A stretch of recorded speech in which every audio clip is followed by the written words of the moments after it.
Pues bien, jóvenes y señoritas, tal como me comprometí con ustedes, aquí tienen este video para que puedan prepararse para el examen de nuestro primer parcial de la materia de Filosofía 2, que en este bloque está dedicada, como ya lo saben, a la ética, es decir, la rama de la filosofía que estudia el bien. Y pues para entrar en materia, recuerden que este repaso puede servirles tanto para el examen interparcial de 10 preguntas abiertas que realizaremos en antelación al examen parcial, como para el mismo examen parcial que constará de 30 preguntas de opción múltiple. Ambos los llevaremos a cabo por medio de la plataforma Forms y esta videochuleta trata de cubrir los aspectos que estarán presentes en ambos exámenes, que se refieren especialmente a las doctrinas éticas de los distintos filósofos que hemos estudiado.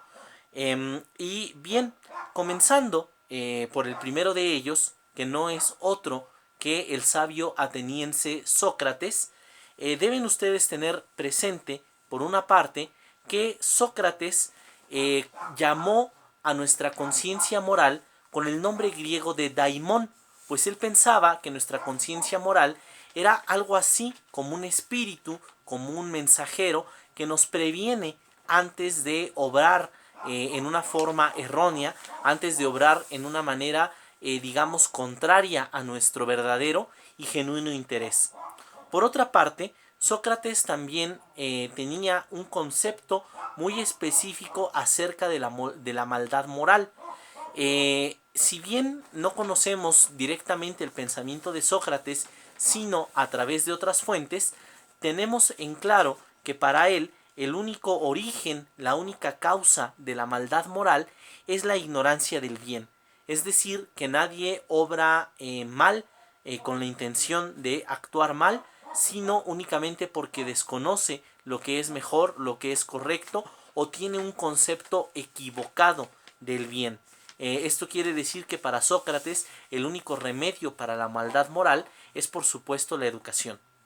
Por su parte, el discípulo de Sócrates, Platón, en uno de sus múltiples diálogos, particularmente en aquel que se titula Fedro, nos cuenta el mito del carro alado, que es una suerte de metáfora, una imagen alegórica acerca de la tensión que existe en el interior de cada uno de nosotros entre el bien y el mal, o, para decirlo en términos propios de la cultura de la antigua Grecia, una tensión entre el vicio y la virtud. Nos describe Platón un carro que es tirado por dos caballos alados. Uno de ellos es de color blanco y se dirige a los cielos, mientras que el otro es de color negro y se dirige a los infiernos. Respectivamente, el caballo blanco representa la virtud, la mejor parte de cada uno de nosotros mismos, mientras que el caballo negro representa el vicio, nuestros impulsos bajos, nuestros impulsos más terrenales y inmediatos.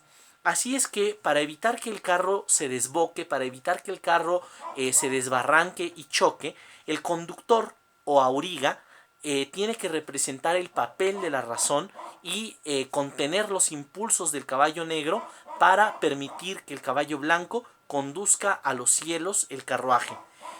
Como decía, esta imagen representa también la tensión entre lo mejor de nosotros y la parte terrenal de nosotros, la parte inmortal de nuestra alma y el cuerpo físico y terrenal. Continuando ahora con Aristóteles, discípulo de Platón, él escribió un libro llamado La Ética Nicomaquea, el cual estaba dedicado a su hijo adoptivo Nicómaco. Este libro lo comienza tratando acerca del concepto de la eudaimonía, que nosotros traducimos como la felicidad. Lo que deben tener presente sobre este concepto de la eudaimonía, además de todo lo que ya discutimos en clase, es que para Aristóteles la felicidad o la eudaimonía, la buena conciencia, la buena vida, son lo único que es valioso por sí mismo. Esto quiere decir que son el fin último de todas las acciones humanas. Es decir, que todo lo que nosotros hacemos lo queremos como un medio para alcanzar un fin. Por ejemplo, el deporte es un medio para la salud y la educación es un medio para la sabiduría. Pero, a su vez, nuestros fines se pueden convertir en medios para otros fines. Pero hay una única cosa que no queremos para conseguir algo más después de ella. Solamente la felicidad es un fin en sí mismo. Pues, continuando con nuestro ejemplo, si nos preguntáramos para qué quieres la salud y para qué quieres la sabiduría, pues las quieres para ser feliz. Por otra parte, en su teoría de las tres almas, Aristóteles consideraba que una parte de nosotros está unida a las plantas y los animales, otra parte de nuestro espíritu, de nuestra alma, está unida solo a los animales en particular, y una tercera parte de nuestra alma es propia de nosotros los seres humanos. Cada una de estas tres almas tiene una función específica. El alma vegetativa, por ejemplo, la que tenemos en común con plantas y animales, se ocupa del crecimiento físico, mientras que la parte concupiscente del alma, que tenemos en común con los animales, es la que se ocupa del deseo. Finalmente, la parte racional del alma, el alma racional propia de los seres humanos, se ocupa de la reflexión, es decir, de la conciencia que tenemos de nuestro propio ser. Continuando con la ética de Aristóteles, él describe 4 caracteres morales, cada uno más perfecto que los siguientes, empezando por el carácter virtuoso, siguiendo por el continente, seguido de el incontinente y terminando en el carácter vicioso. Cada uno de ellos se distingue por sus distintas actitudes hacia el bien. El hombre virtuoso, que es el carácter más perfecto, conoce lo que es el bien, practica el bien, pero además de todo también desea el bien, lo que es correcto. Por otra parte, el hombre continente, si bien conoce lo que es el bien y practica el bien, no desea el bien. Quiere decir que rehúye del bien. Le falta una de las características que posee el hombre virtuoso. Ahora, el incontinente también conoce lo que es el bien como los dos anteriores. Sin embargo, ni lo practica ni lo desea. Es decir, que lo omite y lo rehúye. Finalmente, el hombre vicioso ni siquiera conoce lo que es el bien, lo ignora por completo y en consecuencia también lo omite y rehúye de él. Para concluir, esta ética de Aristóteles en lo que respecta a nuestro examen, recordemos que para Aristóteles la virtud es un justo medio. Es un justo medio entre dos extremos. La virtud está siempre colocada entre un vicio por exceso y un vicio por defecto. Para clarificar esto con algunos ejemplos, tenemos en primera instancia la virtud del valor. El exceso del valor se llama temeridad, mientras que la falta de valor se llama cobardía. Otro ejemplo sería el de la templanza, contener los propios deseos. El exceso de templanza Aristóteles lo llama insensibilidad, mientras que la falta de templanza es el desenfreno. Por otra parte, con la liberalidad, que es la capacidad de brindar ayuda a los demás, Aristóteles considera que el exceso de liberalidad se llama prodigalidad. El pródigo es el que da más de lo que tiene, mientras que la falta de la liberalidad es la avaricia. Por otra parte, está también la virtud de la veracidad. El que es veraz dice las cosas tal como ocurrieron, pero el exceso de veracidad, el que le pone de su cosecha, es el fanfarrón, mientras que aquel que le falta veracidad está incurriendo en el vicio del disimulo. Por otra parte, la agudeza, que consiste en hacer comentarios divertidos cuando es oportuno, su exceso es la bufonería, el que quiere ser chistoso siempre, pero la falta de agudeza le llama rusticidad. Concluyendo con la vergüenza, el exceso de vergüenza se llama cohibición. La vergüenza es algo bueno, pero en exceso también es mala, mientras que la falta de vergüenza Aristóteles la llama el descaro.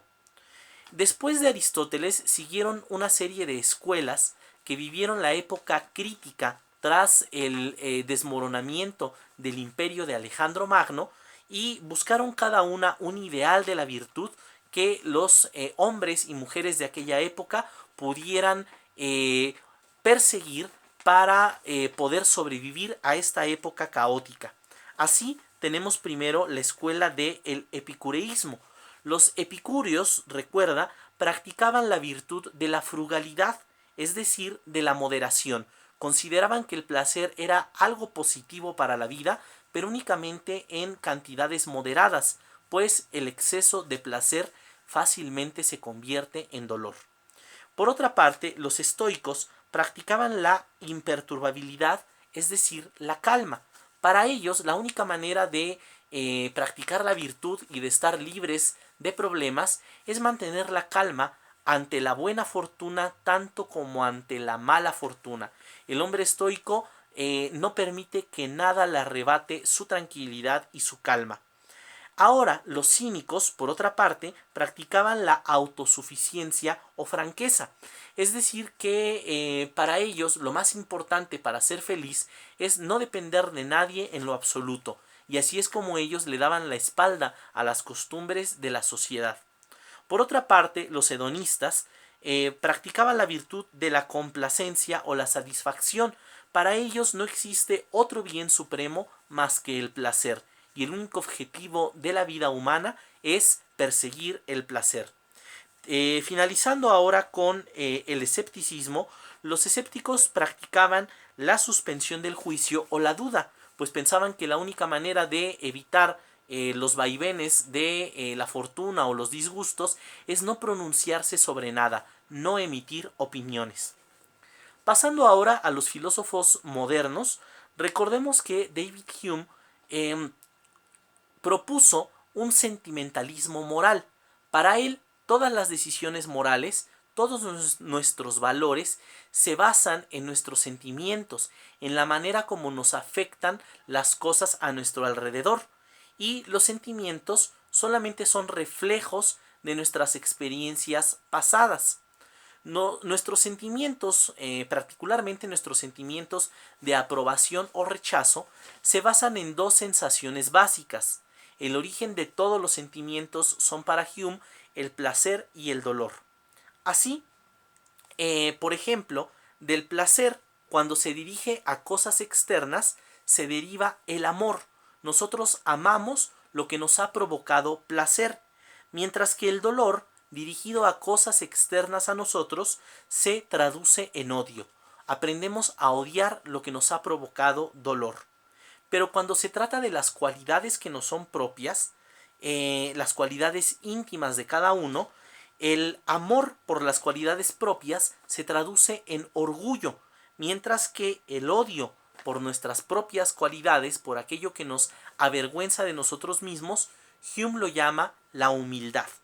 Finalmente, cuando esto lo ponemos en el contexto de la comunidad, todas aquellas acciones que nosotros aprobamos porque podemos ver cómo le producen un bien a los demás, nos producen el sentimiento de la virtud, mientras que aquellas acciones que desaprobamos porque nos damos cuenta que perjudican al conjunto de la comunidad, a esas las llamamos vicio porque nos producen un sentimiento de desaprobación y de rechazo. Por otra parte, el filósofo alemán Immanuel Kant, en su Fundamentación de la metafísica de las costumbres, trató de buscar normas racionales que pudieran guiar la conducta, es decir, normas universales que cualquier criatura pensante pudiera aceptar. De ahí nosotros extraemos los siguientes tres conceptos. En realidad 4 si tomamos en cuenta que el último tiene dos formulaciones. Primero está el concepto de la buena voluntad, que es lo único bueno sin restricciones. Nuestras acciones, nos dice Kant, independientemente de sus resultados, son buenas siempre que sean hechas con buena voluntad. Una acción hecha con buena voluntad, aunque termine en una forma desastrosa, no es mala desde el punto de vista moral. Ahora, pasando al imperativo hipotético, esta es una norma racional de conducta que nos dice que aquel que quiere los fines, quiere los medios. Toda criatura racional debe desear los medios de aquellos fines que considera deseables. Y concluyendo con el imperativo hipotético, la primera formulación de este nos dice que actuemos de tal manera que nuestra acción pueda valer como una ley universal. Es decir, que para que nosotros podamos pues plantearnos acciones que sean moralmente buenas, debemos de imaginar cómo sería un mundo, una realidad donde todos actúan como nosotros. Si nosotros nos damos cuenta que el mundo no podría funcionar, que sería un caos si todos actuaran de esta manera que nos estamos proponiendo, entonces debemos detenernos, pues podemos estar seguros de que esta no es una forma moral de actuar. La segunda formulación del imperativo categórico dice que tratemos a los demás siempre como fines y nunca como medios. La dignidad de las personas, la dignidad humana, exige que todas las personas sean tratadas como fines. Es decir, que nosotros debemos buscar siempre el bienestar de los demás y no servirnos de ellos como medios para nuestros propios fines, para nuestros fines egoístas. Cuando nosotros no vemos a las personas como dignas de atención, dignas de cuidado, dignas de respeto y consideración por sí mismas, y las vemos únicamente como medios, únicamente como instrumentos de nuestros deseos, entonces estamos actuando de una forma decididamente inmoral según el pensamiento de Emmanuel Kant. Finalmente nos resta un bloque de 4 pensadores que nos hablan de la ética en relación con el conjunto de la sociedad. Los primeros 2 los consideramos pensadores contractualistas porque consideran que la sociedad existe por virtud de una especie de contrato social, es decir, que las personas acordamos vivir en sociedad y esto implica que acatamos las normas de esta sociedad porque tácitamente, de manera implícita, estamos aceptando que la sociedad es la mejor manera de vida. Sin embargo, cada uno de ellos llega a esta conclusión a partir de 2 conceptos diferentes del ser humano. Thomas Hobbes, en su obra El Leviatán, considera que el ser humano es absolutamente egoísta y que vive en sociedad únicamente para escapar a el estado de naturaleza, un estado de completo salvajismo y violencia, donde los hombres, los seres humanos, se atacan unos a otros de manera incesante. Así es que renunciamos a nuestra libertad para ser protegidos por un soberano. Este pensamiento lo resume Hobbes retomando una frase del poeta latino Plauto, la frase que dice Homo homini lupus, es decir, el hombre es el lobo del hombre. Así se refiere Hobbes al egoísmo humano. Por otra parte, Jean-Jacques Rousseau, Juan Jacobo Rousseau, nos dice en El contrato social que, por el contrario, el hombre es altruista, bueno por naturaleza, y que en realidad es más bien la sociedad la que lo corrompe. El ser humano acepta vivir en sociedad porque puede ver la conveniencia que se deriva de la cooperación. La cooperación es una mejor manera de vida y por eso aceptamos vivir en sociedad porque deseamos de manera natural este bienestar que nos brinda la cooperación. Continuando ahora con 2 conceptos negativos de la ética, el primero de ellos lo vamos a adquirir a través de Carlos Marx, que en muchas obras como La ideología alemana o El manifiesto comunista hace una crítica de la sociedad capitalista en la que la clase burguesa explota y vive a costa del trabajo asalariado de la clase trabajadora, pero mantiene su dominio por medio de las ideas, por medio de la cultura que también domina de la misma manera que domina la economía. Traducido esto en términos de la ética, podríamos decir que para Marx la moral de cada época solamente es la moral de la clase dominante, pues la sociedad capitalista no ha existido siempre y tampoco existirá por siempre si se cumplen los objetivos de la revolución socialista propuesta por Marx.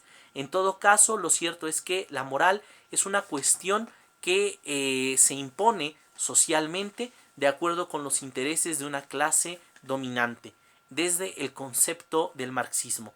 Finalmente, llegando a Friedrich Nietzsche, en obras como Así habló Zaratustra, aborda el concepto del superhombre, un ser que ya no está atado por las limitaciones de la moral, pues Nietzsche considera que la moral es únicamente el grillete con el que los débiles se imponen a los fuertes. Para Nietzsche, la moral es una mentira que ha convertido a nuestra sociedad en una sociedad de cobardes que no están dispuestos a vivir plenamente conforme a los más altos estándares de su propia naturaleza, dictando sus propias normas morales, normas que desearíamos nos llevaran a estar satisfechos de poder repetir eternamente las decisiones y las acciones que tomamos.